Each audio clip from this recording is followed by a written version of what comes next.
बिस्मिल्लाहिर्रहमानिर्रहीम। अस्सलाम वालेकुम वरहमतुल्लाहि वबरकातुहू। उम्मीद करता हूँ आप सब लोग खैरियत से होंगे। आज हम आपको हज़रत मूसा अलैहिस्सलाम और हज़रत खिज़र अलैहिस्सलाम की मुलाकात का वाक़या आगे बयान करेंगे। पिछली वीडियो का लिंक आपको डिस्क्रिप्शन में मिल जाएगा। रब्बि इश्रह ली सदरी व यस्सिर ली अमरी वहलुल उक़दतम मिन लिसानी यफ़क़हू क़ौली। दोनों दरिया के किनारे किनारे चल रहे थे कि करीब से एक कश्ती गुजरी। इन्होंने कश्ती वालों से कहा कि हमें भी कश्ती में सवार कर लो। कश्ती वालों ने हज़रत खिज़र अलैहिस्सलाम को पहचान लिया और बग़ैर किराया लिए दोनों को अपने साथ कश्ती में सवार कर लिया। इतने में एक चिड़िया आई जिसने कश्ती के किनारे पर बैठकर दरिया से पानी चूंच में लिया, जिसे देखकर हज़रत खिज़र अलैहिस्सलाम ने हज़रत मूसा अलैहिस्सलाम से कहा, अल्लाह सुब्हानहू व तआला के इल्म के मुकाबले में मेरा इल्म और आपका इल्म दोनों मिलाकर इतने ही हैं जैसा इस चिड़िया ने इस दरिया से चूंच में पानी लिया है।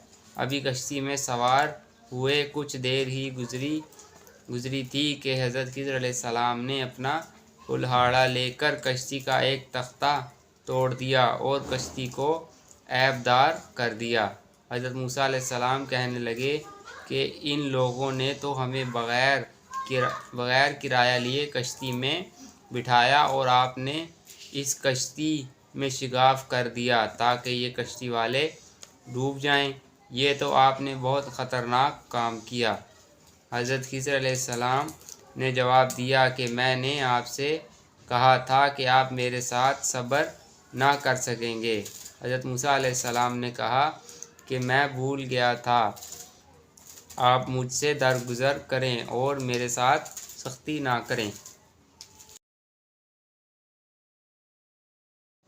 फिर दोनों कश्ती से उतर आए और साहिल पर चलने लगे। रास्ते में हज़रत खिज़र अलैहिस्सलाम ने एक लड़के को देखा जो दूसरे लड़कों के साथ खेल रहा था। हज़रत खिज़र अलैहिस्सलाम ने उस लड़के को कत्ल कर दिया। हज़रत मूसा अलैहिस्सलाम कहने लगे, आपने एक पाकीज़ा जान को नाहक मार डाला, ये तो आपने बहुत बुरा काम किया। हज़रत खिज़र अलैहिस्सलाम ने जवाब दिया कि मैंने आपको नहीं कहा था कि आप मेरे साथ सब्र ना कर सकेंगे। हज़रत मूसा अलैहिस्सलाम ने कहा कि अगर आइंदा मैंने आपका काम पर कोई सवाल किया तो बेशक मुझे आप अपने साथ ना रखिएगा। फिर दोनों एक बस्ती में पहुँचे। बस्ती वालों से खाना तलब किया लेकिन उन्होंने कुछ भी खाने को ना दिया। बस्ती वालों ने उन्हें मेहमान बनाने से इनकार कर दिया। इन्होंने इस बस्ती में एक दीवार देखी जो गिरने ही वाली थी। हज़रत खिज़र अलैहिस्सलाम ने उस दीवार को दुरुस्त कर दिया। हज़रत मूसा अलैहिस्सलाम ने कहा कि अगर आप ऐसे बेमुरव्वत लोगों से मुआवजा लेकर दीवार दुरुस्त करते तो हम खाना खा लेते।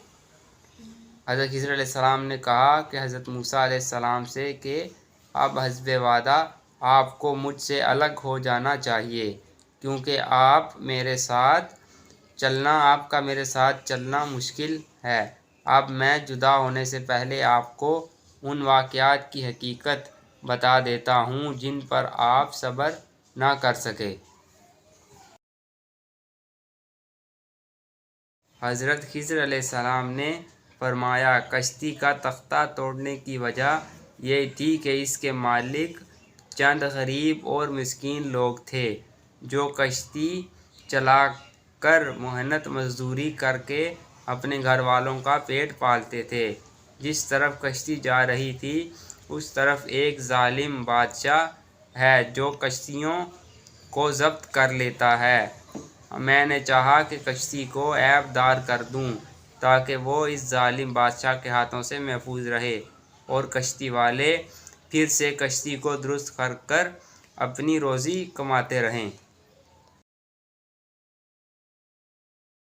हज़रत खिज़र अलैहिस्सलाम ने फरमाया کہ اس لڑکے کو قتل کرنے کی وجہ یہ تھی کہ اس کے والدین مومن تھے اور لڑکا بڑا ہو کر کفر پر ڈٹا رہتا، تو اندیشہ تھا کہ کہیں یہ اپنے ماں باپ کو کفر اور سرکشی میں نہ پھنسا دے، یعنی لڑکے کی محبت میں والدین بھی کفر میں مبتلا نہ ہو جائیں۔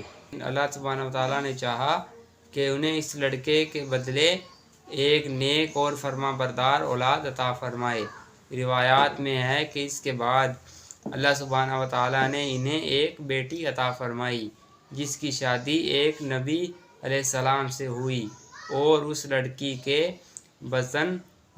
کے بطن سے ایک نبی علیہ السلام پیدا ہوئے۔ خضر علیہ السلام نے فرمایا کہ اس دیوار کو درست کرنے کی وجہ یہ تھی کہ اس کے مالک 2 یتیم بچے تھے جن کا باپ بہت نیک آدمی تھا۔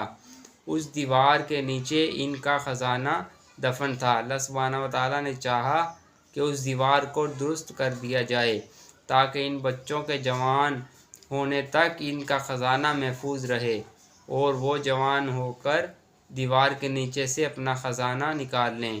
حضرت خضر علیہ السلام نے حضرت موسیٰ علیہ السلام سے کہا کہ جو کچھ میں نے کیا وہ اپنی رائے سے نہیں بلکہ اللہ سبحانہ وتعالیٰ کے حکم کے مطابق کیا، پس یہ حکمت تھی ان واقعات کی جن پر آپ صبر نہ کر سکے۔ اس قصے میں اللہ سبحانہ وتعالیٰ نے واضح طور پر ظاہر پرستی کی نفی فرمائی ہے۔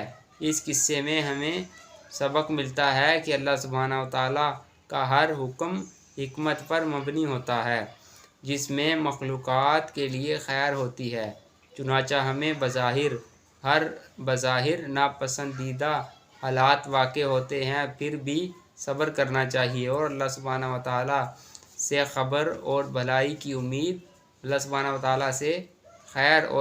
کی امید رکھنی چاہیے، نیز اللہ سبحانہ وتعالیٰ کے فیصلوں پر راضی رہنا چاہیے۔ یہ قصہ ہمارا یہیں تک تھا۔ امید کرتا ہوں آپ کو یہ قصہ اچھا لگا ہوگا۔ آگے ملیں گے آپ کو کسی اگلے قصے کے ساتھ۔ ہمیں اجازت دیجیے۔ اللہ حافظ۔